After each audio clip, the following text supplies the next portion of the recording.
ఈరోజు మనం చూడబోతున్నాం ఎపిసోడ్ నంబర్ 3. సమన్లు వచ్చిన తర్వాత ఏం జరుగుతుంది? రవికి కోర్టు నుండి సమన్లు వచ్చాక పక్కింటి వెంకటరెడ్డి కోర్టులో హాజరయ్యాడు. వెంటనే అతడు చెప్తాడు, నేను ఏ తప్పు చేయలేదు, భూమి నాదే.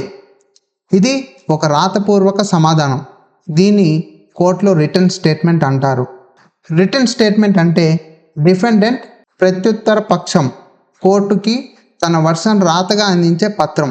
ప్లెయింట్లో వాదికుడు అంటే కేసు వేసినవాడు ఏవేవో ఆరోపణలు చేశాడో వాటన్నిటికీ ఈ రిటర్న్ స్టేట్మెంట్లో సమాధానాలు ఉంటాయి.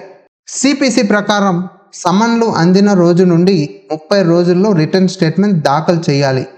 కొందరికి ఆలస్యమైతే కోర్టు అనుమతితో గరిష్టంగా 90 రోజుల లోపు సమాధానం ఇవ్వచ్చు.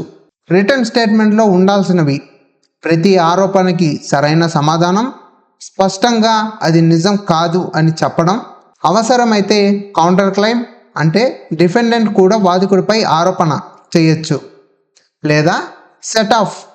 ప్లెయింట్ అంటే వాదికుడి పక్షం, ఎవరో ఒకరు కోర్టుకి ఫిర్యాదు చేసే పత్రం. రిటర్న్ స్టేట్మెంట్ అంటే ప్రత్యుత్తర పక్షం, డిఫెండెంట్ రాసే సమాధాన పత్రం. ఈ రెండింటిని పరిశీలించిన తర్వాత కోర్టు ఇష్యూస్ని తయారు చేస్తుంది. అంటే అసలు కేసులో విచారణ చేయాల్సిన ముఖ్యమైన పాయింట్లు. ఇష్యూస్ అంటే కోర్టులో ఏ విషయాలపై విచారణ చేయాలన్నది. జడ్జ్ ప్లెయింట్ అండ్ రిటర్న్ స్టేట్మెంట్ చదివి వాదనలు చూసి ఈ ఇష్యూస్ని నిర్ధారిస్తారు. ఇది సిపిసిలో ఆర్డర్ 14లో ఉంది. ఒక విషయం కోర్టు ద్వారా అప్పటికే తేలిపోతే అదే విషయాన్ని మరోసారి ఇంకో కేసులో లేవనెత్తకూడదు.